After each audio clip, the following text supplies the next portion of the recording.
আজকে আমি তোমাদের সাথে শেয়ার করব যে আমি কিভাবে মটন রান্না করি। তার জন্য আমি এখানে দেখো 1 কিলো মটন নিয়েছি আর মটনটা ভালো করে ধুয়ে পরিষ্কার করে নিয়েছি।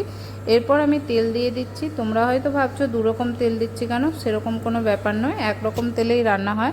আসলে আমার আগের রান্নার কিছু সাদা তেল ছিল, সেই তেলটা দেওয়ার পর আর বাকিটা যতটা তেল লাগবে তারপরে সরষের তেল অ্যাড করে দিয়েছি।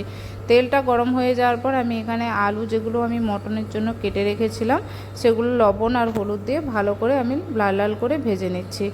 আলু ভাজা হয়ে গেলে আলুগুলোকে তুলে নেব। ওই তেলেই আমি গোটা গরম মশলা অ্যাড করে দেবো, তারপরে আমি রসুন কুচি অ্যাড করে দেবো। রসুন বাটাও দিতে পারো, তো আমি এখানে রসুন কুচি দিয়েছি, তার সাথে একটা গোটা রসুনও দিয়েছি। এই গোটা রসুন কিন্তু মটনে দিলে খেতে ভালোই লাগে, আর যেহেতু আমি একাই খাবো তাই একটাই গোটা রসুন দিয়েছি। এরপর আমি পেঁয়াজকে ছোট ছোট করে কেটে রেখেছিলাম। পেঁয়াজ কুচির সাথে আমার যতটা লবণ লাগবে সেই মাপের আমি লবণও দিয়েছি। লবণ দিয়ে পেঁয়াজটাকেও আমি এখানে ভালো করে লাল লাল করে একদম ভেজে নেব।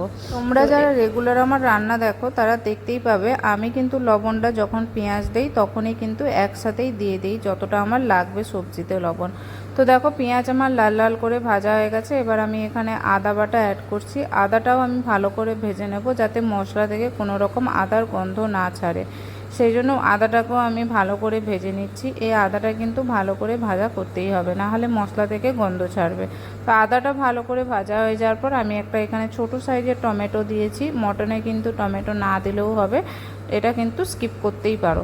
তো মটনের টমেটো আমি ভাজা হয়ে যাওয়ার পর আমি এখানে গুঁড়ো মশলা কিছু অ্যাড করেছি, লঙ্কা গুঁড়ো, হলুদ গুঁড়ো, জিরে গুঁড়ো। আর যেহেতু গুঁড়ো মশলা অ্যাড করেছি তাই গুঁড়ো মশলা দেওয়ার পরেই একটু জল দিয়ে দিলাম যাতে মশলাটা না চুঁয়ে যায়। তো এবার জল দিয়ে মশলাটাকে আমি ভালো করে কষে নেব। যতক্ষণ না পুরো মশলা থেকে তেল ছেড়ে আসছে ততক্ষণ পর্যন্ত মশলাটাকে কিন্তু কষাতে হবে। আর মশলাটাকে কিন্তু মাঝে মাঝে এইভাবে নাড়াচাড়া করতে হবে, নাহলে তলায়ও লেগে যাবে।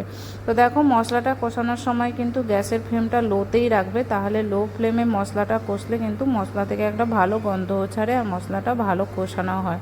তো মশলা কষানো হয়ে গেছে। এবার আমি যে মটনগুলো ধুয়ে রেখেছিলাম ওই মটনগুলো দিয়ে দিচ্ছি। মটনগুলো দিয়ে মশলার সাথে ভালো করে আমি মিশিয়ে নেব। তারপরে মিডিয়াম ফ্লেমে ঢাকা দিয়ে মাঝে মাঝে খুলে খুলে ভালো করে কষে নেব। তো মটনটা কিন্তু এইভাবেই ঢাকা খুলে খুলে মাঝে মধ্যে কষে নিতে হবে। তো যতক্ষণ না পুরো মাংস থেকে তেল ছেড়ে যাচ্ছে ততক্ষণ কিন্তু মটনটা কষতে হবে। আমি এখানে প্রায় 45 মিনিট ধরে মটনটা আমি কষেছি ভালো করে ঢাকা দিয়ে মাঝে মাঝে খুলে খুলে। তো এইভাবেই কিন্তু মটনটা কষাতে হবে। তো দেখো প্রায় 45 মিনিট পরে মটনটা আমার কষানো কমপ্লিট হয়ে গেছে। এই দেখো পুরো মটন থেকে খুব সুন্দর একদম তেল ছেড়ে আসছে। আর এটাতে এই রকম পজিশনে যখন আসবে দেখবে তখন ভাববে একদম মটন আমাদের কষানো হয়ে গেছে। এরপর আমাদের যতটা জল লাগবে ততটা জল দিয়ে দেবো। আমি এখানে জলটা একটু কম দিচ্ছি যেহেতু আমার এই কড়াটা কুকার সিস্টেম আছে। আমি এখানে 2টো সিটি দিয়ে দেবো সেদ্ধর জন্য। তোমরা যদি কড়াতে করো কিন্তু আরেকটু জল দিতেই পারো, ঝোল যতটা রাখবে সেই মাপ অনুযায়ী। তো জল দিয়ে আমি পুরো মশলার সাথে ভালো করে মটনটা মিশিয়ে নিচ্ছি, তো যাতে করে আমার তলায় না মশলাটা লেগে যায় সেই জন্য।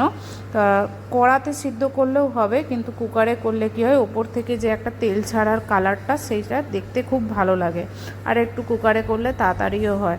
তো তারপরে ওপরে যে আলুগুলো কিন্তু ওপরেই দিচ্ছি। আলুগুলো ওপরে দেওয়ার কারণ ভেতরে দিলে কিন্তু আলুগুলো ঘেঁটে যাবে, সেই জন্য আলুগুলো ওপরেই রাখছি। আর এই কড়াটায় আমার কুকার সিস্টেম আছে, আমি এটাতে লাগিয়ে 2টো সিটি দেবো, তারপরে হাওয়া বার করে নেব। দেখবে একদম আমাদের মটন খুব সুন্দর নরম হয়ে সিদ্ধ হয়ে গেছে আর আলুও সিদ্ধ হয়ে গেছে। তো দেখো কালারটা কত সুন্দর এসেছে, ওপরে পুরো তেল ছেড়ে গেছে। এবারে কিন্তু আমি গ্যাস বন্ধ করে দিয়েছি। গ্যাস বন্ধ করে আমি এখানে হাফ চামচের মতো গরম মশলা অ্যাড করছি। অ্যাড করে আমি গ্যাস বন্ধ করা অবস্থায় 1 মিনিটের জন্য ঢাকা দিয়ে রেখে দেবো। ব্যাস খাওয়ার জন্য আমাদের একদম মটন রেডি। তোমরা একবার এইভাবে ট্রাই করে দেখো, খেতে কিন্তু দারুণ লাগে।